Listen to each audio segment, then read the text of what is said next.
नमस्कार, मैं हुमान और आप देख रहे हो इन बीसीएन न्यूज चैनल सच दिखाए बिना छुपाए। 2012 में भाजपा का हाथ पकड़ा, 2017 में लोगों ने इनको चुना और इतने सारे फूल बरसाए, इतने सारे गुलाल उड़ाए जब ये जीते और लोगों ने इन पर भरोसा किया। माननीय सुनील हिरनवार जी, आपका स्वागत है बीसीएन न्यूज चैनल में। 2012 से आप भाजपा से हो, लेकिन आपने कई बार सत्ता में रहकर ही सत्ता के खिलाफ ही लड़ाई की, ऐसा क्यों? जब आम जनता और मतदाता किसी को एक अपना नेतृत्व समझ करके एक जवाबदारी देकर भेजता है, महानगर पालिका में मुझे मतदान करके जो मतदाताओं ने भेजा है, जो आम नागरिकों ने मतदान करके भेजा है, उनके मत की कदर करना, वो आए हुए समस्या तकलीफ में उनको मदद करना, जो भी समस्या है उनको समाधान कारक उत्तर निकाल के देना, ये एक जनप्रतिनिधि की जवाबदारी है। उसी आधार पर मैं आम जनता के प्रश्नों को सरकार के सामने या फिर संबंधित विभाग के सामने रख करके उनको समाधान करने का प्रश्न है, उसको निकालने का प्रश्न सवाल ये करता हूँ। कुछ दिन पहले माननीय प्रधानमंत्री जी ने कहा डीजल बचाइए, पेट्रोल बचाइए, इलेक्ट्रिसिटी बचाइए, वर्क फ्रॉम होम कीजिए।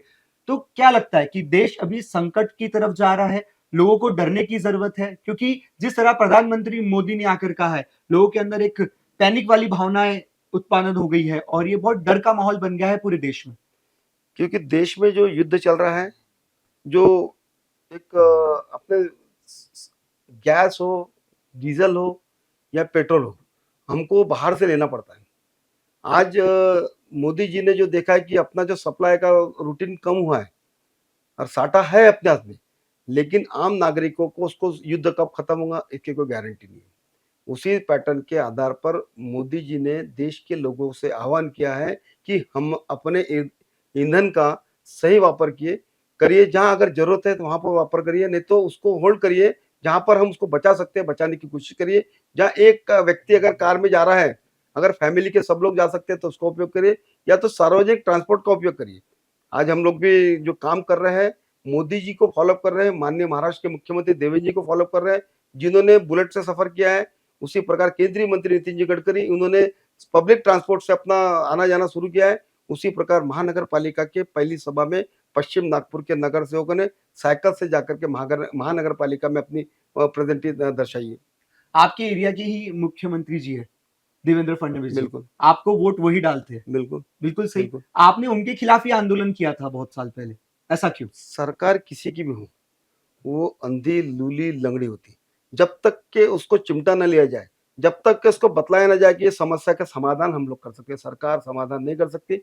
एक मैंने माननीय मुख्यमंत्री देवेंद्र जी फडणवीस, एक पदवीधर का एक आंदोलन मेरे सामने आया था जो काफी वर्षों से कर रहे थे, लेकिन एक कलेक्टर ने 572 लोगों को जो ट्रेनी थे उनको रोजगार दिया था, उनको परमानेंट सातारा में लिया था। उसी पैटर्न का आधार लेकर के मैंने माननीय मुख्यमंत्री महोदय से निवेदन किया, अनिल जी शोले, गिरीश व्यास, इनके नेतृत्व में संपर्क करके सुधाकर भाऊ कोड़े, सुधाकर जी देशमुख, इनको मैंने बताया कि अगर एक कलेक्टर जब निर्णय ले सकता है तो हम इसके लिए क्यों नहीं उसको ये कर सकते, ले सकते। तो आंदोलन स्वरूप मुझे एक पेंडाल डाल करके सरकार के खिलाफ में उनका आंदोलन 5 जिलों में मैंने किया, और विभागीय कार्यालय से उसको इम्प्लीमेंट करने के लिए माननीय मुख्यमंत्री देवेंद्र जी फडणवीस ने बहुत सीरियसली अध्ययन किया, और 10% रिजर्वेशन के आधार पर वो पदवीधर लोगों को उनको रोजगार नौकरी देने का काम उन्होंने किया।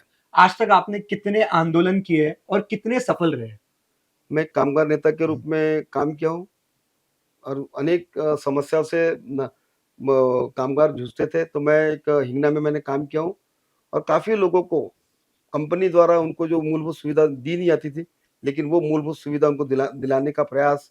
जैसे रोलिंग मिल में काम करे तो ग्लव्स होना चाहिए, कास्टिंग में काम करे तो उनको गुड़ होना चाहिए, अनेक प्रकार की छोटी जो पगार का ये था, डिफरेंट था। उनको ईएसआई की सेवा नहीं मिलती थी, टेम्पररी बेसिस पे उनको रखा जाता था, कॉन्ट्रैक्ट बेसिस पे रखा जाता था, जिससे उनका ये पीएफ नहीं जमा होता था, ईएसआई नहीं जमा होता था। लेकिन हमने ऐसे लोगों को परमानेंट भी कराया है, और उनको न्याय दिलाने के मैं शुरू से ही मैं सामाजिक क्षेत्र में, राजनीतिक क्षेत्र में रहा हूँ, लेकिन एक भावना लेकर रहा कि अपने माध्यम से किसी न किसी को मदद हो जाए, वही दृष्टिकोण था मेरा। प्रभाग क्रमांक 15 की जनता ने आप पर भरोसा किया था, जब आप जीते थे तो ढोल नगाड़े तक बजे थे, लोगों ने आपका सम्मान किया था। मैं जानना चाहता हूँ कि प्रभाग क्रमांक 15 के लिए, उन लोगों के लिए, उन परिवार वालों के लिए आपने क्या किया? प्रभाग 15 एक ऐसा बहुत सुंदर व्यवस्थित प्रभाग है, शहर का मध्य भाग है, जिसके अंदर में बड़े बड़े गार्डन है, 3 बड़े गार्डन है, लेंड्रा पार्क, रामदास पेठ परिसर है, शिवाजी नगर गार्डन एक है, चिल्ड्रन पार्क है, ऐसे जो बड़े 3 गार्डन आते हैं, 3 मार्केट है, सीताबर्डी मार्केट हमारे प्रभाग में है, गोकुलपेट मार्केट हमारे प्रभाग में है, नेताजी मार्केट हमारे प्रभाग में है। अभी हम लोग ने रखा है विषय कि गोकुलपेट मार्केट का विकास सौंदर्यीकरण करने का और उसको नया सिरे से बनाने का प्रयास चालू। वो मुख्यमंत्री जी का, देवेंद्र जी का ड्रीम प्रोजेक्ट है, जहाँ एक साकार होने वाला। 3 फ्लोर पार्किंग का और एक ऊपर 7वें फ्लोर पे होटल का भी ऐसा प्रपोजल है, जो 2 बार डिज़ाइन चेंज हुई है और वो देवेंद्र जी का जो सपना है वो साकार करने की कोशिश करेंगे। गोकुलपेट के मार्केट का एक नया स्वरूप तैयार करने का प्रयास हम लोग का पूरा तैयारी है। प्रभात। नागपुर की जनता से आप क्या अपील करना चाहते हो, क्योंकि इस वक्त देश बड़ा ही अलग सिचुएशन में आ चुका है, जब प्रधानमंत्री खुद आकर अपील करते हैं कि अब तुम्हें डीजल बचाना है, पेट्रोल बचाना है, इलेक्ट्रिसिटी बचाना है, खुद का ध्यान रखना है, वर्क फ्रॉम होम करना है, पब्लिक ट्रांसपोर्ट का इस्तेमाल करना है। ऐसे वक्त देश का युवा बड़ा ही कंफ्यूज हो चुका है कि अब क्या करना है, क्या देश संकट की तरफ जा रहा है, या नागपुर शहर में क्या दिक्कतें हो सकती है, नहीं होने वाली है कोई दिक्कतें, क्या आप पूरे नागपुर शहर से अपील करना चाहोगे? मैं सभी नागपुर वासियों से निवेदन करना चाहता हूँ, हमको जो पेट्रोल, डीजल, गैस बाहर से आ रहा है, हमारा पैसा बाहर जा रहा है, डॉलर का रेट वैल्यू बढ़ गया है, रुपए का वैल्यू कम हो गया है। हमको बाहर से अब खरीदना पड़ता है, लेना पड़ता है, तो हमारा पैसा बाहर जाता है। हम अगर इस चीज़ों का अगर नियोजन करते हैं, ये देश हित की बात है, कोई पार्टी विशेष की बात नहीं। मोदी जी ने जो रखा है विषय, ये देश हित में विषय रखा है, क्योंकि हर व्यक्ति अगर अपने परिवार का उधर निर्वाह पोषण करता है, उसको मालूम कि 60वें साल में 59 साल में रिटायर होने वाला है, लेकिन वो सेविंग रखता है अपने परिवार के उदर निर्वाह के लिए, वो सेविंग रखता है। उसी प्रकार मोदी जी ने भी ये धरोहर है, जो कोयला है, गैस है, डीजल है, पेट्रोल है, ये सब चीजें धरोहर है। इस पे हर जाति, हर व्यक्ति, गरीब अमीर सबका अधिकार है, लेकिन उसका वापर तरीके से अगर नियोजनबद्ध तरीके से किया जाए, उसी प्रकार मोदी जी ने जो बोला है कि हम नियोजनबद्ध तरीके से, जहाँ आवश्यकता है वहाँ पे आप वाहन का उपयोग करिए, जहाँ आवश्यकता नहीं है आप वहाँ पे वाहन का उपयोग ना करिए। सार्वजनिक जो मेट्रो है या बसेस है या ई रिक्शे का माध्यम से अपन जा सकते हैं, प्रवास कर सकते हैं। लेकिन भारतीय जनता पार्टी के सभी देश के लोग उनके चीज़ों को फॉलो कर रहे हैं, उनके विषय को समझ रहे हैं। ये गंभीर विषय है, ये गंभीर विषय को आत्मसात करने की आवश्यकता है।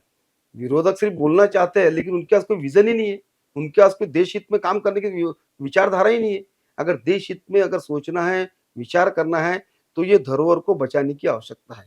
ये मेरी सभी लोगों से निवेदन है, प्रार्थना है, आप इसको मोदी जी ने जो आह्वान किया है, उसको स्वीकार करते हुए हम जो मदद कर सकते हैं, रोज़ नहीं कर सकते तो हफ्ते में 2 दिन अपना वाहन का उपयोग ना करें। ये करके भी हम अपने देश हित में काम कर, अगर गैस का भी उपयोग कर रहे हैं तो अपना उसमें भी अपन बहुत कुछ बचाया जा सकता है, जिसके माध्यम से हमारा योगदान छोटा ना छोटा रखे, ऐसी मैं सबसे अनुरोध करता हूँ। और मेरा विश्वास है आप लोग साथ देंगे मोदी जी के शब्दों को। बहुत बहुत शुक्रिया, आपने अपनी जिंदगी का इतना कीमती वक्त हमें दिया। और सबसे बड़ी बात, जब बात होती है देश की, तो हर कोई कहता है कि जब भी मौका आएगा हम देश के लिए जान दे देंगे, शहीद होने के लिए तैयार है आप सब। लेकिन जब देश के प्रधानमंत्री एक उम्मीद से आपसे बस एक सवाल करता है और एक रिक्वेस्ट करता है कि बस आपको कुछ ईंधन की बचत करना है, पेट्रोल डीजल का कम इस्तेमाल करना है, तो आज देश सेवा के लिए हम पीछे क्यों हट रहे हैं? ये थे प्रभाग क्रमांक 15 के सुनील हिरनवार जी, जो भाजपा से है और जो लगातार पब्लिक सेवा में हमेशा लगे रहते हैं। मेरा नाम है मान गंगवानी, आप देख रहे हैं INBCN न्यूज चैनल, सच दिखाए बिना छुपाए। नमस्कार।